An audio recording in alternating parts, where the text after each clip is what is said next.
नमस्कार दोस्तों, अब ब्राइट डिफेंस एकेडमी के इस यूट्यूब चैनल में आपका स्वागत है। दोस्तों, हमारी बायोलॉजी की रिवीजन चली है कंप्लीट, ठीक है, जिसमें हमारे 4 टॉपिक हो चुके। आज हमारा जो टॉपिक रहेगा दोस्तों, वो रहेगा आपका रेस्पिरेटरी सिस्टम। क्या रहेगा दोस्तों? रेस्पिरेटरी सिस्टम यानी कि श्वसन तंत्र, ठीक है। इस वीडियो में लगभग 18-20 मिनट की वीडियो रहेगी और इसमें कंप्लीट क्वेश्चन हो जाएंगे आपके जितने बनते हैं, ठीक है। तो बने रहिए आप हमारे साथ। और बीच में दोस्तों, अगर आपको वीडियो अच्छी लगे, फायदेमंद लगे, तो वीडियो को लाइक जरूर करें, ठीक है। तो देखिए, शुरू करते हैं। ग्लूकोज का ऑक्सीकरण या फिर ग्लूकोज का जलना क्या कहलाता है? श्वसन कहलाता है, ठीक है। ग्लूकोज का ऑक्सीकरण या फिर ग्लूकोज का जलना क्या कहलाता है दोस्तों? श्वसन कहलाता है, ठीक है। उसके बाद इसमें प्रोसेस कौन सी होती है, रिएक्शन क्या बनती है? ये रही आपकी ग्लूकोज। ग्लूकोज का फॉर्मूला आप सभी जानते होंगे, C6H12O6। ये होती है आपकी ग्लूकोज। और जब ऑक्सीजन के साथ रिएक्शन करती है, किसके साथ रिएक्शन करेगी दोस्तों? ऑक्सीजन के साथ, तो आपकी क्या बन जाएगी? Carbon dioxide. क्या बनेगी? Carbon dioxide. प्लस में बनेगा आपका H2O यानी कि पानी।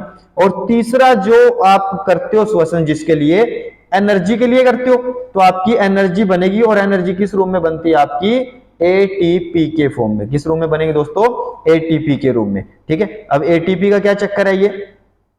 तो एटीपी दोस्तों क्या होता है आपका? एडिनोसिन ट्राइफॉस्फेट, ठीक है। ये फुल फॉर्म आ जाती है दोस्तों इसकी, आपके लिए बहुत जरूरी है ये एटीपी। एटीपी एडिनोसिन ट्राइफॉस्फेट होता है और ये माइटोकॉन्ड्रिया के अंदर संग्रहित होता है। कहां बनता है? यानी कि माइटोकॉन्ड्रिया के अंदर होता है। और दोस्तों, जो ये माइटोकॉन्ड्रिया होता है, ये एक कोशिकांग है, यानी कि कोशिका का अंग है। और इसको हम पावर हाउस यानी कि ऊर्जा घर बोलते हैं। क्या बोलते हैं? ऊर्जा घर, ठीक है। अब देखिए आगे, श्वसन एक कैसी प्रक्रिया है दोस्तों? ये जैविक प्रक्रिया। कैसी है ये? जैविक प्रक्रिया, ठीक है। जब आप सांस लेते हो तो आप हवा को अंदर लेते हो, ठीक है, और फिर बाहर छोड़ते हो। क्या प्रोसेस होती है? देखिए, इनहेलेशन में, ठीक है, आप ऑक्सीजन लेते हो 21%। कितने लेते हो? 21%। कार्बन डाइऑक्साइड लेते हो दोस्तों आप 0.03 से लेके 0.04% तक। नाइट्रोजन कितनी है? 78%। वो वायुमंडल में भी इतनी है, सबसे ज्यादा, ठीक है। तो आपने नाइट्रोजन 78 ली, 78 ही आपने नाइट्रोजन छोड़ दी, ठीक है।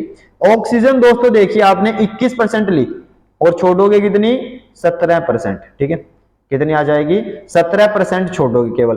कार्बन डाइऑक्साइड आपने 0.04% ली थी, जबकि छोड़ी कितनी दोस्तों? ये 2 से 4.5% छोड़ी है। इन बातों का आपको पता होना चाहिए, क्लियर है। उसके बाद देखिए आगे,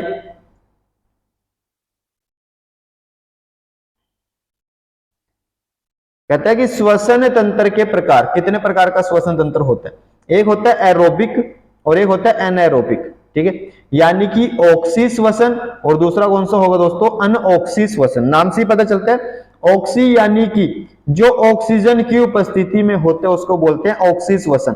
और एनारोबिक, अनऑक्सी, इस जो ऑक्सीजन की अनुपस्थिति में होता है, ठीक है, जो एब्सेंस में होता है, वो आपका कौन सा होगा? एनाएरोबिक, क्लियर। अच्छा, जो अनऑक्सी श्वसन है दोस्तों, इसको आप किण्वन भी बोलते हो। एक प्रोसेस होती है ना फर्मेंटेशन की। कौन सी प्रोसेस होती है? फर्मेंटेशन, किण्वन। तो वो आपकी कैसी होती है दोस्तों? एनाएरोबिक होती है, क्लियर। अब जो एरोबिक होते हैं, इसके अंदर क्या प्रोसेस बनती है? ग्लूकोज प्लस में ऑक्सीजन, ऑक्सीजन के साथ रिएक्शन करेगा ये, कार्बन डाइऑक्साइड, H2O और एटीपी, ठीक है, ये बना दिया। जब ये एटीपी टूटता है दोस्तों, ये 38 मॉलिक्यूल देते हैं आपको। एटीपी कितने? 38 मॉलिक्यूल। और ये जो ऑक्सीजन वाला होता है, ये होता है माइटोकॉन्ड्रिया में। कहां पर होगा दोस्तों? ये माइटोकॉन्ड्रिया में, अभी जो आपने पढ़ा था लास्ट, ठीक है। दूसरी साइड देखिए आप, इसमें क्या होगा? आपका ग्लूकोज टूटेगा, परंतु इसके अंदर ऑक्सीजन नहीं होगी, जैसे यहां पर थी, ये चीज कैंसिल, ठीक है। अब सिंपल ये आया ग्लूकोज। अब ये किस में टूटा है दोस्तों? इनको ना आधा कर दो, जैसे 6 का 3, 12 का 6 और 6 का फिर 3, यानी कि ये बनेगा C3H6O3। और इसको बोलते हो आप लैक्टिक अम्ल, ठीक है। क्या बोलोगे दोस्तों? लैक्टिक अम्ल दूध में पाया जाता है, ठीक है। तो और प्लस में एटीपी। एक चीज रहेगी, जो एटीपी है ना दोस्तों, यहां पर उसके केवल 2 ही मॉलिक्यूल बनेंगे। कितने बनेंगे? 2 मोलिक्यूल। तो आपको पूछा है कि लैक्टिक अम्ल कौन सी प्रोसेस में बनता है, तो ये कौन सी बनेगा, अनऑक्सी में, बिना ऑक्सीजन वाली में आपका लैक्टिक अम्ल बनता है। क्लियर। जो ये ऑक्सी श्वसन है ऑक्सीजन वाला, इसमें कौन कौन से, जैसे मनुष्य करता है, ये जानवर पक्षी, ये सभी ऑक्सी श्वसन है। उसके बाद जैसे बीजों का आवरण होता है या फिर कवक होते हैं फंगस, और जीवाणु यानी कि बैक्टीरिया, तो ये सभी दोस्तों कैसा श्वसन करेंगे, अनऑक्सी श्वसन। पूछा जा सकता है कि अनऑक्सी श्वसन कौन करते हैं, तो जीवाणु करेंगे दोस्तों। ठीक है। उसके बाद आगे चलिए, श्वसन तंत्र के अंग, श्वसन तंत्र के अंग। ठीक है। तो श्वसन तंत्र के अंग कौन कौन से हैं, नाक, ग्रसनी जिसको फेरिक्स बोलते हो, ट्रेकिया यानी कि श्वास नली आपकी, और फेफड़े। इन 4 चीजों को पढ़ लो, आपका श्वसन तंत्र खत्म हो जाएगा। तो सबसे पहले नाक। ठीक है। श्वसन तंत्र दोस्तों नाक से ही शुरू होता है। ठीक है। श्वसन तंत्र नाक से ही शुरू होता है। नाक में एक जगह होती है दोस्तों जिसका नाम क्या होता है, ओल्फैक्टरी रीजन, यानी कि ओल्फैक्टरी क्षेत्र। तो ये जो ओल्फैक्टरी क्षेत्र होता है दोस्तों, ये गंध के लिए होता है। ठीक है। गंध की पहचान के लिए होता है, जो आप कुछ भी स्मेल ले लेते हो ना, ठीक है, वो यहीं से पता चलता है। ठीक है, ओल्फैक्टरी क्षेत्र से। अब उसके बाद दूसरा पॉइंट क्या था दोस्तों आपके पास, फेरिक्स यानी कि ग्रसनी। ये ग्रसनी है कौन सी जगह, देखिए मान के चलिए यहाँ पे ये आपकी नाक है, यहां से आपने हवा ली। ठीक है। अब ये आपका मुंह है दोस्तों यहां से। ठीक है। तो यहां से कुछ खाया, अब जो ये हवा आएगी दोस्तों और यहां से कुछ खाया, तो ये एक कॉमन रहेगा आपका। ठीक है। यहां पर क्या रहेगा, कॉमन एरिया रहेगा। उसके बाद अलग अलग पाइप बढ़ जाएंगे। ठीक है। जो ये पहले वाला ये तो आपकी श्वास नली है, दूसरे वाला आपका ये भोजन नली है। ठीक है। श्वास नली आपकी फेफड़ों में चली जाएगी और ये आमाशय में चला जाएगा। परंतु इससे ऊपर देखिए यहां पर जो ये कॉमन है ना दोस्तों, इसी को आप ग्रसनी बोलोगे। क्या बोलोगे, ग्रसनी बोलोगे। ठीक है। अब देखिए आगे,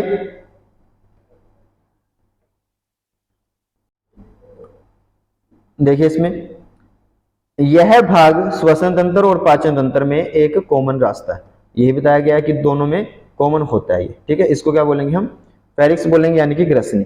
उसके बाद ट्रेकिया की बात की, ये श्वास नली है ना दोस्तों जो ये वाली, इसको क्या कहा गया है, ट्रेकिया। ठीक है। तो जो ट्रेकिया होती है दोस्तों, इसकी लंबाई होती है 12 से 12.5 सेंटीमीटर। कितनी होती है, 12 से 12.5 सेंटीमीटर होती है। ठीक है। ये है जैसे ये ट्रेकिया है। ठीक है। बाद में ये क्या, फेफड़ों में जाएगी इस प्रकार से अलग अलग। ठीक है। तो ट्रेकिया ये, इसके ऊपर जो ये लगा है ना दोस्तों एक बॉक्स, ठीक है, इसको बोलते हैं लैरिक्स। क्या बोलते हैं, लैरिक्स यानी कि स्वर यंत्र। जो स्वर बनते हैं ना, आवाज आती है आपकी, वो यहीं से आती है। स्वर यंत्र को मनुष्य का वॉइस बॉक्स भी कहा जाता है। स्वर यंत्र जो ये है ना दोस्तों, इसी को क्या कहा जाता है, एक बॉक्स, कौन सा, वॉइस बॉक्स यानी कि स्वर बॉक्स इसको कहा जाता है। ठीक है। उसके बाद स्वर रज्जु, देखिए स्वर रज्जु का आकार अगर बड़ा होता है तो उसमें क्या कंडीशन होगी, पिच लो होगी। पिच यानी कि तारतव होता है दोस्तों। ठीक है, फ्रीक्वेंसी। तो जो ये पिच होती है ये लो होगी। अगर पिच लो होगी आवाज भारी होगी, अगर पिच हाई होगी तो आवाज क्या होगी दोस्तों, पतली होगी। ठीक है।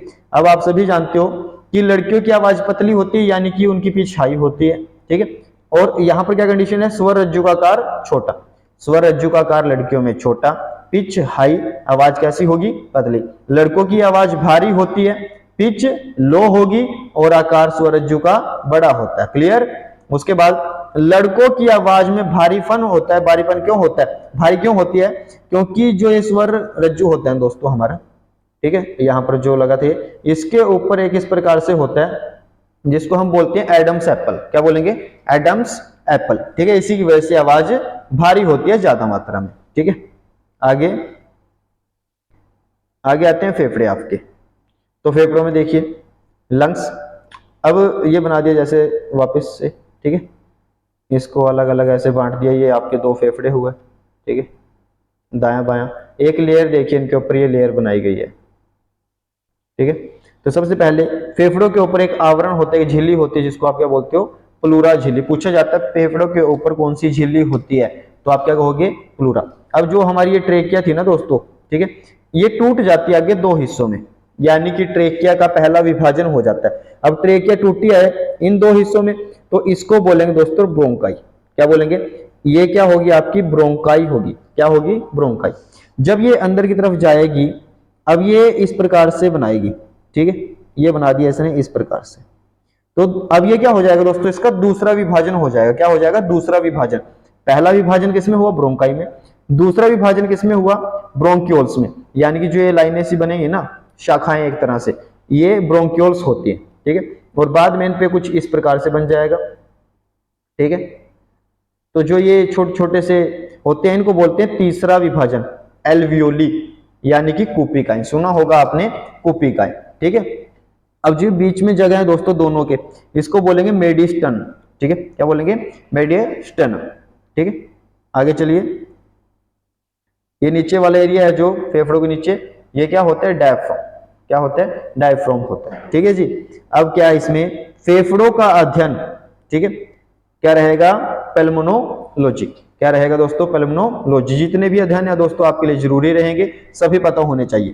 फेफड़ों का रंग कैसा होता है दोस्तों? गुलाबी। फेफड़ों का रंग कैसा होगा? गुलाबी। और वजन कितना होता है? लगभग 1300 से लेके दोस्तों कितना होता है ये? 1500 ग्राम, ठीक है। 1300 से लेके 1500 ग्राम इसका वजन होता है, ठीक है। उसके बाद जो एल्वियोली है दोस्तों, ये कूपिकाएं हैं, ठीक है। इनको बोलते हैं फेफड़ों की इकाई, संरचनात्मक इकाई बोल लो आप, कार्यात्मक बोल सकते हैं, ठीक है। तो फेफड़ों की कार्यात्मक इकाई कौन सी है दोस्तों? कूपिका। यही काम करती है फेफड़ों के अंदर, ठीक है। और इनकी जो संरचना होती है दोस्तों कैसी होती है? अंगूर जैसी होती है। जैसे अब लगे थे ना, ये इस प्रकार से लगे थे, ठीक है। तो कैसी होती है ये? अंगूर जैसी इनकी संरचना होती है, ठीक है। काम क्या करती है ये गैसों का आदान प्रदान करती है। क्या करेंगे दोस्तों? गैसों का आदान प्रदान। जैसे कि एक कूपिका ये रही, ठीक है। अब आप सभी जानते हो कि ये आपका हार्ट है, जैसे 4 कोष्ठक होते हैं, ठीक है। यहाँ पर आपके फेफड़े होते हैं। अब आपको कोई भी जो रक्त होता है फेफड़ों से इस प्रकार से यहाँ पर आएगा, और जब इस साइड से वापस जाएगा, इस साइड जाएगा, तो ये तो होता है कार्बन डाइऑक्साइड यानी कि अशुद्ध, और इस साइड से जब आएगा तो शुद्ध हो जाएगा। यानी कि ये कार्बन डाइऑक्साइड वाला गया और ऑक्सीजन वाला आया, तो ये काम कहां पर हुआ? फेफड़ों में। और फेफड़ों में क्या दोस्तों? ये कूपिका वाला हिस्सा, ठीक है। यानी कि हृदय से गया ये, तो ये कार्बन डाइऑक्साइड वाला था, तो जब यहां से निकलेगा वापस कूपिका से, कैसा हो जाएगा? ऑक्सीजन, यानी कि शुद्ध रक्त हो जाएगा। तो ये शुद्ध करने का काम किसका था दोस्तों? ये कूपिका था, ठीक है। तो ये प्रोसेस कहां पर हुई? कूपिका के अंदर होती है, ठीक है। उसके बाद आगे जो डायफ्राम बताया था दोस्तों, डायफ्राम है जो श्वसन तंत्र में श्वसन दर को नियंत्रित करता है, ठीक है। श्वसन दर को नियंत्रित कौन करता है? डायफ्राम करता है। क्लियर है यहां तक? उसके बाद आगे चलिए, कुछ इंपॉर्टेंट पॉइंट्स हैं आपके जो एग्जाम में डायरेक्ट पूछे जाते हैं। श्वसन का वर्णक कैसा होता है? वर्णक यानी एक पिगमेंट होता है, ठीक है। तो श्वसन का वर्णक क्या होगा दोस्तों? हीमोग्लोबिन, ठीक है। श्वसन का वर्णक क्या होगा? हीमोग्लोबिन। श्वसन दर कितनी होती है? जो एडल्ट होते हैं उनमें कितनी होगी? 12 से 16 बार 1 मिनट में। 12 से 16 बार 1 मिनट में। फिर बच्चों में कितनी होती है श्वसन दर? 20 बार होती है लगभग 1 मिनट में, ठीक है। और उसके बाद है टाइडल वॉल्यूम। ये क्या होती है दोस्तों? जब आप एक बार सांस लेते हो तो जितना भी उसका आयतन होता है ना हवा का, वो क्या होता है? उसको बोलते हैं टाइडल वॉल्यूम, यानी कि वो 500 ml होता है लगभग। कितना होता है? 500 ml होता है, जितनी आपने हवा अंदर खींची, जितनी छोड़ दी, ठीक है जी। श्वसन प्रक्रिया को मापने वाला यंत्र, जो हमारी श्वसन दर होती है ना, उसको मापने वाला यंत्र कौन सा होगा दोस्तों? स्पाइरोमीटर। कौन सा होगा? स्पाइरोमीटर होता है, ठीक है। मानव शरीर का श्वसन ईंधन, इंपॉर्टेंट क्वेश्चन, श्वसन ईंधन किसे कहा जाता है दोस्तों? ग्लूकोज को। श्वसन ईंधन किसे कहा जाएगा? ग्लूकोज को। ये बहुत ही महत्वपूर्ण प्रश्न है आपका, इंपॉर्टेंट है ये बहुत ज्यादा, ठीक है। शरीर की मुद्रा किसे कहा जाता है? शरीर की मुद्रा किसे कहेंगे दोस्तों? एटीपी को, एडिनोसिन ट्राइफॉस्फेट को, ठीक है। शरीर की मुद्रा किसे कहा जाता है? एटीपी को कहा जाता है, ठीक है। कुछ बीमारियां होती हैं फेफड़ों से संबंधित, आपके श्वसन से संबंधित, ठीक है, जो श्वसन तंत्र को प्रभावित करती है, वो देख लीजिए। सबसे पहले अस्थमा, ठीक है, एलर्जी के कारण होती है ये, और इसका जो मुख्य कारण होता है वो होते हैं कवक, फंगस, ठीक है। क्या होते हैं दोस्तों? फंगस होते हैं। तो कौन सा है दोस्तों फंगस? ये एस्प्रीगिल्स, ठीक है, कौन सा है? एस्परीगिल्स फ्यूमिगेटिस। कौन सा होगा? एस्परीगिल्स फ्यूमिगेटिस। ये कवक होता है जिसके कारण आपकी अस्थमा होती है बीमारी। ठीक है, सेकंड आता है निमोनिया। पूछा जाता है निमोनिया से कौन सा अंग प्रभावित होता है? तो श्वसन तंत्र होता है, फेफड़े होते हैं। ठीक है, तो ये चीजें, तो ये जीवाणु के कारण होती है। निमोनिया जीवाणु के कारण होने वाली बीमारी है, बैक्टीरिया के कारण। उसके बाद ट्यूबरक्लोसिस। क्या आएगा? ट्यूबरक्लोसिस, जिसको आप टीबी भी बोल सकते हो, क्षय रोग भी बोलते हो। क्या बोलोगे? टीबी बोल सकते हो, क्षय रोग। और ये एक जीवाणु जनित रोग है, यानी कि टीबी जीवाणु के कारण होती है, बैक्टीरिया के कारण होती है। चलिए, आपके लिए क्वेश्चन है, बैक्टीरिया की खोज किसने की थी? ये आपको बताना है। ठीक है, बैक्टीरिया की खोज किसने की थी? उसके बाद देखिए, जो ट्यूबरक्लोसिस है ये जीवाणु के कारण हुआ। अब ये जीवाणु है कौन सा? तो इस जीवाणु का नाम क्या है दोस्तों? Mycobacterium tuberculosis. कौन सा है ये? Mycobacterium tuberculosis. ठीक है, उसके बाद है व्हाइट लंग और दूसरा है ब्लैक लंग। यानी कि जो व्हाइट लंग है वो बीमारी क्यों होती है? जो लोग कपास उद्योग में काम करते हैं ना, तो कपास उद्योग से होने वाली बीमारी कौन सी है? व्हाइट लंग है दोस्तों। और जो कोयला या फिर सीमेंट वगैरह की फैक्ट्री में काम करते हैं तो उनको कौन सी बीमारी होती है? Black lung. ठीक है, तो ये कुछ बीमारियां दोस्तों जो आपको पूछ ली जाती है, वैसे हम बीमारियों को अलग से कवर करेंगे। ठीक है, तो ये था आपको दोस्तों श्वसन तंत्र। ठीक है, तो आपके जो भी क्वेश्चन बनते हैं दोस्तों वो यहीं से बन जाएंगे। अगर आपको वीडियो अच्छी लगी दोस्तों तो वीडियो को लाइक करना ना भूलें, और इनको आप बार बार पढ़ें ताकि कोई भी क्वेश्चन आपका ना बच पाए, अच्छे से कवर हो जाए ये। ठीक है, एक तरह से आपकी रिवीजन है ये। तो अगर आप चैनल पर नए हो दोस्तों तो वीडियो को लाइक करें और चैनल को सब्सक्राइब करें। ठीक है, मिलते हैं अगली वीडियो में। धन्यवाद।